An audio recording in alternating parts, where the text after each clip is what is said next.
واقعہ یہ کہ ایک لڑکی نے بتایا کہ اس کو کالج میں میرا ایک یونیورسٹی میں میرا بوائے فرینڈ ہے, میں اس سے گپ شپ لگاتی ہوں, گھومتی پھرتی ہوں, ابا اماں سے بات کی ہے, شادی کی, تو ابا کہہ رہے ہیں education complete, actually education complete ہو جائے تو ہم آپ کی شادی اس سے کر دیں گے. لڑکے نے اپنے ابا اماں سے بات کی, ابا اماں نے کہا ہمیں آپ کی شادی پہ کوئی اعتراض نہیں ہے, ایکچولی پہلے آپ کی ایجوکیشن کمپلیٹ ہو جائے پھر ہم آپ کی شادی کر دیں گے.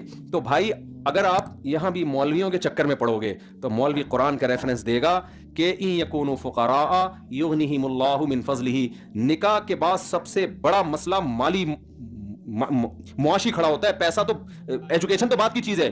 تو قرآن کہہ رہا ہے اپنی اولادوں کا نکاح کرا دیا کرو, اگر یہ فقیر ہوں گے اللہ اپنے فضل سے ان کو غنی کر دے گا. بات نہیں آ رہی میرے خیال ہے کھوپڑی شریف میں. لیکن جو کام شیطان نے کیا تھا وہی کام آج کل ماشاءاللہ پیرنٹس جو یہاں بیٹھے ہوئے ہیں ان کے علاوہ کی بات کر رہا ہوں وہ کر رہے ہیں.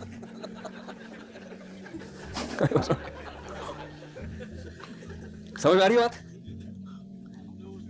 وہ ان کے علاوہ سب یہی کر رہے ہیں, جو بیان سنیں گے یا جو ابھی بیٹھے ہوئے ہیں ان کے علاوہ سب کیا کر رہے ہیں, وہ یہی کر رہے ہیں. ایکچولی بیٹا پہلے یہ تو ہو جاؤ, پہلے یوں تو ہو جاؤ. بیٹا پھر جب زنا میں پڑتا ہے, لڑکیوں سے دوستیاں, لڑکیوں کی عمریں, کتنے لوگ اپنے دکھڑے سنا کے گئے ہیں. ہم نے بچی کو میڈیکل سائنس میں ایڈمیشن دلایا, بچی 9 عمر تھی, رشتے آ رہے تھے, جب پڑھائی مکمل کی ہے, میڈیکل سائنس کی ایجوکیشن بھی کوئی آسان نہیں ہے, وہ ویسے ہی بیڑا غرق کر دیتی ہے. میں یہ نہیں کہہ رہا کہ پڑھے نہیں آپ, بیڑا غرق, وہ پھر بیڑا صحیح بھی ہو جاتا ہے جب آپ دوبارہ پڑھائی چھوڑتے ہیں. تو جب آپ ڈاکٹر بنیں گے تو پھر تو جب سرنج لے کے, سوری استغفر اللہ, یعنی میں کہہ رہا تھا لگانے کے بجائے میں کہہ رہا تھا نچوڑنا شروع کریں گے, لیکن وہ تو لگا رہے ہوتے ہیں, نچوڑ نہیں رہے ہوتے.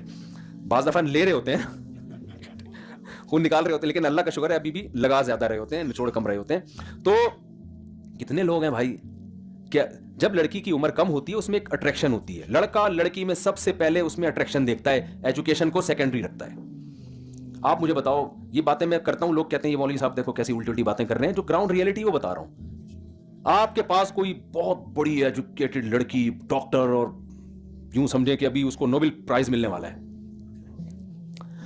آگے میں اس کے حسن کا نقشہ نہیں کھینچتا آپ کے سامنے, اندھیرے میں نظر نہیں آتی وہ, ٹھیک ہے نا, اتنی بلیک, اور وزن اس کا اتنا ہو گیا ہے.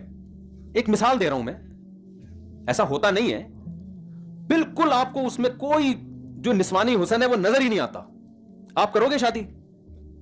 جب آپ نہیں کرو گے, یا جتنے بیٹھے ہوئے ہیں نا میرا خیال ہے کوئی ایک بھی نہیں کرے گا. ویسے تو یوٹیوب پہ کلپ بنا رہے ہوں گے ایکچولی ہمیں ایسی لڑکیوں سے شادی کرنی چاہیے جن کو سوسائٹی میں کوئی لفٹ نہیں کرا رہا ہے, ایکچولی ٹوپی ڈرامے بہت ہو جائیں گے, تو کرنا. پھر یہ انسان کی نیچر ہے, نیچر کو تھوڑی چینج 2-4 آدمی چینج کر لیں گے, میجورٹی تھوڑی کرے گی. لڑکی جب کم عمر ہوتی ہے بھائی, بدصورت بھی ہونا اس میں ایک اٹریکشن ہوتی ہے, نسوانیت ہوتی ہے, مرد اس کی طرف جائے گا. لیکن جہاں ایج زیادہ ہونا شروع ہو گئی تو کچھ تو بہت ہوتی ہیں, ٹھیک ہے, جو وہ 60-70 سال تک بھی فٹ رہتی ہیں. میجورٹی ایسی نہیں ہوتی, اس میں اٹریکشن ختم ہونا شروع, اٹریکشن کی جگہ ایجوکیشن آ جاتی ہے. آدمی کہتا ہے میں نے ایجوکیشن سے شادی تھوڑی کرنی ہے بھائی, وہ ایجوکیشن کو ثانوی رکھتا ہے. مرد کی فطرت بتا رہا ہوں, وہ ایجوکیشن سیکنڈری ہے. ہاں اٹریکشن بھی ہو, ایجوکیشن بھی ہو, اس کو ترجیح دے گا. پہلے کس کو دیکھتا ہے؟ کتنے ماں باپ نے اپنی بیٹیوں کا ہمیشہ کے لیے بیڑا غرق کر دیا. لبرل لوگوں کا ان کے پاس اس کا کوئی حل نہیں ہے سوائے اس کے کہ وہ کہتے ہیں میرج سسٹم یہ آپ کا بنایا ہوا سیٹ اپ ہے, بوائے فرینڈ رکھے. کیا ضرورت ہے بھائی یہ شادی مادی ہو, تو یورپ کوئی مر گیا کیا؟ وہ تو پھر بھی یہی سسٹم کے تحت چاند پہ پہنچے ہیں وہ لوگ. سمجھ میں آ رہی ہے بات؟ تو بھائی ان کے یہاں اچھائی برائی کا کرائٹیریا کچھ اور ہے, ہمارے یہاں معیار کچھ اور ہے. ہمارے یہاں پہلے عقیدہ توحید ہے, پھر عقیدہ رسالت ہے, پھر جناب ہم تقدیر پر ایمان بھی رکھتے ہیں, پھر ہم سمجھتے ہیں اللہ ہے جو روزی دیتا ہے روزی چھینتا ہے, پھر ہم شراب کو حرام سمجھتے ہیں, پھر ہم نماز کی پابندی کو فرض سمجھتے ہیں, رمضان کے روزوں کو فرض سمجھتے ہیں, رشتہ داری جوڑنے کو فرض سمجھتے ہیں. یہ ساری ٹینشنیں تو ہمارے ہیں, ان کے یہاں تھوڑی ہے. ہمارے اچھا بننے کے لیے بہت سارے پاپڑ بیلنے پڑتے ہیں. گوروں کے اچھا بننے کے لیے بات کرنے سے پہلے تھینک یو, بات کرنے کے آخر میں تھینک یو, اور پیسوں کا لین دین بس صاف رکھو, ٹیکس ٹائم پہ دیا کرو, یہ جنت الفردوس میں جائے گا. ہمارے یہاں تو بڑی لمبی چوڑی فہرست ہے نا اچھا بننے کے لیے. نماز بھی ہے, فجر میں اٹھنا پڑے گا, پھر جناب سردیوں میں وضو کرنا پڑے گا, رمضان کے روزے, اور بڑے, پھر حج بھی ہے سال میں ایک دفعہ, پھر زکاتیں بھی ہیں, پھر قربانی بھی ہے, پھر جو ہے نا وہ بیوی کے ساری زندگی کے خرچے اٹھانے, پھر بچوں کے خرچے اٹھانا. بہت بہت بڑا مسئلہ ہے ہمارے یہاں. اچھا بننا آسان نہیں ہے. تو یا تو وہ بن جاؤ یا کیا بن جاؤ, یہ والا سسٹم لے لو, دونوں میں آدھی ٹانگ ادھر ایک ٹانگ ادھر ایک ٹانگ ادھر. یہ دنیا میں کہیں بھی سسٹم چلنے والا نہیں ہے. تو مجھے غصہ اس پر آیا تھا کہ ان کے ماں باپ کو میں کیا بولوں کہ انسان کے بچے بنو, تمہیں پتہ بھی ہے اس کا کم بخت بوائے فرینڈ ہے, تم خدا کو نہیں, تو کیا منہ دکھاؤ گے تم؟ کر دو یار, باپ کو چاہیے اپنے خرچے پہ پڑھا رہا ہے, میڈیکل